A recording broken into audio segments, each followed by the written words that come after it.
श्री स्वामी समर्थ अनंत कोटी ब्रह्मांड नायक राजाधिराज योगीराज परब्रह्म श्री स्वामी समर्थ महाराजांना कोटी कोटी प्रणाम। तसंच माझी ही व्हिडिओ जे सेवेकरी बघतायत त्यांना श्री स्वामी समर्थ। बघा मंडळी, आजच्या व्हिडिओमध्ये एक विशेष माहिती आणली आहे, ती म्हणजे की आपल्या पती पत्नीमध्ये भांडणं होत असेल, सतत पती पत्नीमध्ये भांडणं होत असेल तर काय करावं। बऱ्याच घरामध्ये म्हणजे मी तर म्हणते 90% घरामध्ये असतात, पती पत्नीमध्ये भांडणच असतात। असं हे नाही का असं असं घर पण नाही का जिथे भांडणं होत नाही, परंतु भांडणाचं एक लिमिट असतं।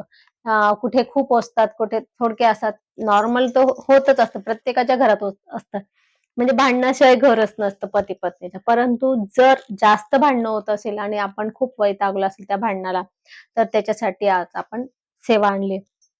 बघा, मला येत असतात फोन, येत असतात बऱ्याच वेळा, फोन येतात, मेसेज येतात आणि आपण जर याला युट्यूबला लाईव्ह घेतलं तर त्याच्यामध्ये पण येतात। आता युट्यूब लाईव्ह आठवलं की आपला आता ह्या शनिवारपासनं शनिवार तर दर शनिवारी घेऊ आपण लाईव्ह प्रश्न उत्तर।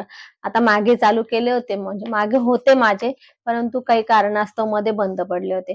तर आता आपण आपल्या तेव्हा आठवड्यातून 2 दिवस होते, दुसरा आणि चौथा शनिवार, परंतु आता आपण दर शनिवारी लाईव्ह प्रश्न उत्तर घेणार आहे। जास्तीत जास्त हा व्हिडिओ शेअर करा आणि आपली ही माहिती शेअर करा, कारण की खूप जणांना प्रश्न उत्तर करायचे आहे, परंतु त्यांना आपण कारण की कसं होतं, फोनवर विचारतात पण मी घरी असते, मला घरी प्रश्न उत्तर करता येत नाही। कारण की कसं असतं बघा, जेव्हा आपण कोणाला असं काही विचारतो, म्हणजे आपली समस्या सांगतो, तर आपल्या आता कसं प्रत्येकाचं निगेटिव्ह समस्या असते ना, समस्या काही पॉझिटिव्ह असत नाही, तर त्या घरामध्ये ती ऊर्जा निर्माण होत असते। म्हणून आपण कोणालाच आवडणार नाही आपल्या घरामध्ये निगेटिव्ह ऊर्जा किंवा दुसऱ्याचा जो प्रॉब्लेम आहे तो आपल्या घरात यावा, असं कोणालाच आवडणार नाही। म्हणून आपण घरी प्रश्न उत्तर करत नाही, म्हणून मी फोनवर प्रश्न उत्तर करत नाही। त्याचं कारण हे आहे, तुम्हाला असं वाटत असेल की ताई त्यांना येतं म्हणून भाव खाता सांगत नाही, परंतु गोष्ट अशी असते। म्हणून आपण फक्त केंद्रात प्रश्न उत्तर करत असतो, केंद्रात स्वामींच्या साक्षीने प्रश्न उत्तर होतात आणि स्वामी आपल्याला सुचवतात, तिथे सगळं काही आपल्याला स्वामीच हे देत असतात, आपल्याला ज्ञान देत असतात तिथं। म्हणून आपण केंद्रात प्रश्न उत्तर करत असतो। आपण म्हणजे सगळेच दिंडोरी प्रणित मार्गातील सगळे प्रश्न उत्तर करते हे केंद्रातच प्रश्न उत्तर करतात, कोणीही घरी प्रश्न उत्तर करत नाही। आणि विशेष म्हणजे प्रश्न उत्तरासाठी म्हणजे तुमचा काही प्रश्न असेल तर 1 रुपया सुद्धा तिथं लागत नाही, फ्री ऑफ कॉस्ट असतं, प्रश्न उत्तर फ्री ऑफ कॉस्ट असतं। आणि म्हणजे केंद्रामध्ये फ्री ऑफ कॉस्ट असतं। त्यानंतर तुम्ही कुंडली वगैरे जरी असेल ना, तर ते केंद्रात बघायला पैसे नसतात। म्हणून आपल्याला हे करायचं असतं की जे काही प्रश्न उत्तर असेल ते केंद्रात करायचे असतात। म्हणून मी घरी करत नाही, त्यामुळे कोणाला माझा राग पण येत असेल, मला वाईट पण बोलत असेल, ते पण त्यांना मी हात जोडून सॉरी बोलते। कारण की कसं आहे की ही ऊर्जा आहे, ही निगेटिव्ह ऊर्जा आहे, ही मला माझ्या घरात नाही ठेवायची। मी जर तुमचे सगळ्यांचे प्रॉब्लेम माझ्या घरी ऐकले तर मग माझं काय होईल ना, म्हणून ह्या गोष्टी नाही करत। म्हणजे एक स्वार्थी म्हणून नाहीये, परंतु माझा पण परिवार आहे म्हणून मला ते करावं लागतं। तर असं सॉरी। आता याच्यानंतर आपले प्रश्न उत्तर होत जाणार आहे, तर ही तुम्हाला आनंदाची बातमी आहे। तर आपण दर शनिवारी संध्याकाळी 4 वाजता प्रश्न उत्तर घेत जाणार आहे, 4 ते 5 1 तास। म्हणजे दर शनिवारी 4 ते 5 घेणार आहे, परंतु त्याच्यामध्ये 2 शनिवार केंद्रात होईल, 2 शनिवार घरी होईल। कुठले होईल ते अगोदर टाकलं जाईल। तर त्याच्यामध्ये आपण एका शनिवारी आपण एका ग्रंथाची माहिती घेत जाणार आहे। म्हणजे कसं असतं ग्रंथाची, म्हणजे उदाहरणार्थ आता विष्णू सहस्त्रनाम आहे, तर तुम्हाला हे विष्णू सहस्त्रनामाबद्दल जी काही तुम्हाला माहिती पाहिजे असेल ती सगळी तुम्हाला लाईव्हला मिळेल, का तो कसं वाचायचं, जे पण तुमच्या समस्या असेल, जो पण तुम्हाला शंका असेल ना, ते तुम्हाला त्या ग्रंथाविषयी ते तुम्हाला तिथे त्या लाईव्हला मिळेल। म्हणून आपण असं पण ठेवू, एखादा तरी शनिवार ठेवू, नाही 2 तर एखादा तरी शनिवार आपण असं ठेवू, बाकीचे आपले प्रश्न उत्तर ठेवू। तर मला माहिती आहे सगळ्यांना खूप समस्या आहे, सगळ्यांचे खूप प्रश्न आहे आणि आता मला ते सुरू करायचे आहे। तर असो, आता आपण व्हिडिओला सुरुवात करू। तर बघा, पती पत्नीमध्ये जर एखाद्याच्या घरी खूप वाद होत असेल तर त्यांनी काय करावं। बघ, असं असतं, वाद होत असतात, परंतु दोघांमध्ये एकाला कोणाला तरी मागे घ्यावं लागते। जर कोणीच माघार घेतली नाही तर मग तो वाद वाढतच जातो। तर असतं। आणि काही काही जण, आता एका ताईने मला सांगितलं की माझे मिस्टर त्यांच्या घरच्यांचं ऐकून आम्हाला त्रास देतात। मला एक कमेंट पण होते की ताई माझे वडील म्हणे त्यांच्या भावांचं ऐकून, म्हणजे मुलीने कळलेली होती कमेंट त्यांनी, माझे वडील माझ्या काकांचं म्हणजे त्यांच्या भावांचं ऐकून आमच्याशी भांडतात, आम्हाला त्रास देतात. तर हे पण होतं. तर अशा सुद्धा असेल समस्या तरी आपण आजच्या व्हिडिओमध्ये जी सेवा सांगितल्या जाईल ती आपण प्रॉपर करा. तशी सेवा केल्यानंतर आपल्याला नक्कीच अनुभव येईल. फक्त आपण आपल्या व्हिडिओमध्ये प्रॉपर सेवा असते, तर फक्त आपण सेवा म्हणजे व्हिडिओ लक्ष देऊन जर बघितलं ना, सगळे जसे सांगितले तशी सगळी सेवा केली तर अनुभव आपल्याला नक्की येणार हा.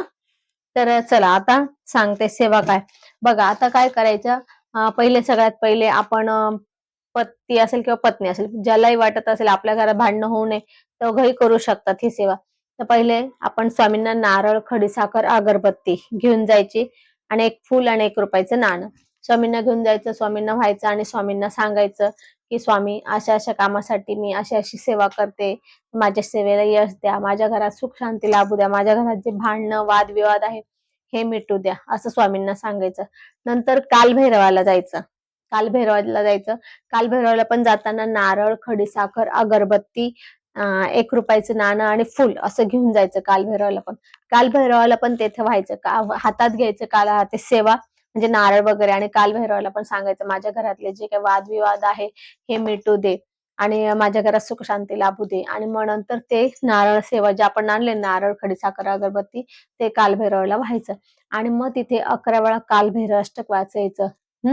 11 वेळा कालभैरव अष्टक वाचायचं. तिथली रक्षा जे आपण वाचताना जे तिथं अगरबत्त्या चालू असेल त्यातलीच थोडीशी रक्षा घेऊन यायची आणि आपल्या घरात टाकायची. हा एक उपाय आहे. दुसरा एक उपाय आहे, त्याच्यासाठी मंत्र आहे. मंत्र मी तुम्हाला डिस्क्रिप्शन मध्ये देईल. मी आता तोंडी सांगते पण डिस्क्रिप्शन मध्ये पण मंत्र देईल. तर काय करायचं, हा मंत्र आपल्याला दोघांना म्हणता येऊ शकतो. हा जो मंत्र आहे ना, आपल्याला रोज एक माळ जप करायचा आहे. 21 दिवसापर्यंत करायचंय. 21 दिवसात तुमच्या बरेचसे भांडणं मिटलेले असेल किंवा घरात सुख शांती पण लागलेली म्हणजे सुरुवात झालेली असेल, तुम्हाला अनुभव येईलच. तर मंत्र असा आहे, मंत्र सोपा आहे आपला. हे आहे ना, सिद्धकुंजिका स्तोत्र आहे बघा. सिद्धकुंजिका स्तोत्र आहे आणि त्याच्यामध्ये तो मंत्र आहे. तर मंत्र असा आहे, धा धी धू धुजटे पत्नी वागेश्वरी क्रा क्री कालिका देवी शा शु शुभं करो. हा मंत्र आहे. हा मंत्र आपल्याला रोज एक माळ जप करायचा आहे 21 दिवसापर्यंत. जर तुम्हाला अनुभव यायला लागला म्हणजे अनुभव ते येतील असं तुम्हाला असं वाटतंय आता फरक पडतोय, तर तुम्ही अजून जास्त दिवस करा. कारण की कसं असतं, जर आपण पूर्ण आपल्याला शांतता पाहिजे असेल ना, तर आपण रोज एक म्हणू शकतो, एक माळ जप करू शकतो काही वेळा आणि सगळं शांतता झाल्यानंतर कमीत कमी 21 वेळा मग रोज बोलायचं. 11, 21 आपल्या याच्यानुसार 11 किंवा 11 वेळा बोललं तरी चालेल. रोज आपल्याला नित्य सेवेमध्ये हा मंत्र ठेवायचा म्हणजे आपल्या घरात सुख शांती राहील. त्यानंतर भांडणं होणार नाही. पती पत्नीचा जो मतभेद असतो तो दूर होईल. म्हणून आपण नित्य सेवेत आता पहिले तर तुम्ही वाद मिटण्यासाठी तुम्हाला आता तो 21 दिवस करायचा आहे रोज एक माळ. पण त्यानंतर रोज 11 किंवा 21 वेळा रोज जप करायचा. म्हणजे तुमच्या घरात पुन्हा होणार नाही. असं थोडं छोटं मोठं होत राहील. नाही तर तुम्ही म्हणाल छोटं मोठं तर होतच राहतं. आपल्या आता घरामध्ये पती पत्नी थोडंफार कुठे तर होतच काहीतरी भांडणं होतच राहतात थोडंफार. पण असं नाही की टोकाचे भांडणं होत नाही याच्याने. नाही तर तुम्ही म्हणाल, ताई तुम्ही सांगितलं आणि मग आताच माझे मिस्टर मला 1-2 शब्द बोलून गेले.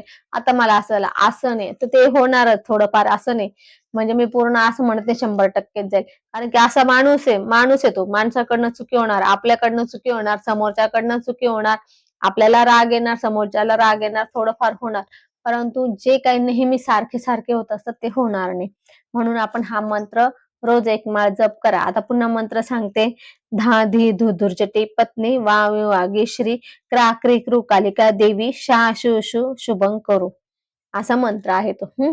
आणि आपल्याला नित्य सेवा रोज करायची. कुठली आपण एक विशेष सेवा करत असला आपल्या याच्यासाठी, समस्यासाठी कुठली आपल्याला एक विशेष सेवा दिली जाते. जेव्हा विशेष सेवा करतो त्याच्याबरोबर आपल्याला नित्य सेवा ही करावीच लागते. कारण की पहिले स्वामींचं अधिष्ठान, पहिले स्वामींची नित्य सेवा करून मग ते केलं तर ते लवकर सेवा फलप्राप्त होत असते, म्हणजे फल देत असते. म्हणून आपल्याला नित्य सेवा करणं गरजेचं आहे. तर असो आजच्या व्हिडिओमध्ये छोटासाच व्हिडिओ होता, पण महत्वाचा होता. खूप जणांना हा प्रश्न आहे. तर आपण यानुसार सेवा करा. अनुभव आला की नक्कीच आपण कमेंटमध्ये शेअर करा. आणि असो आज आपण इथेच थांबू. झालेली सेवा स्वामींच्या चरणी अर्पण करू. आपल्याला जर माझा हा व्हिडिओ आवडला असेल तर लाईक शेअर कमेंट करा. माझ्या चॅनलला सबस्क्राईब करा. श्री स्वामी समर्थ.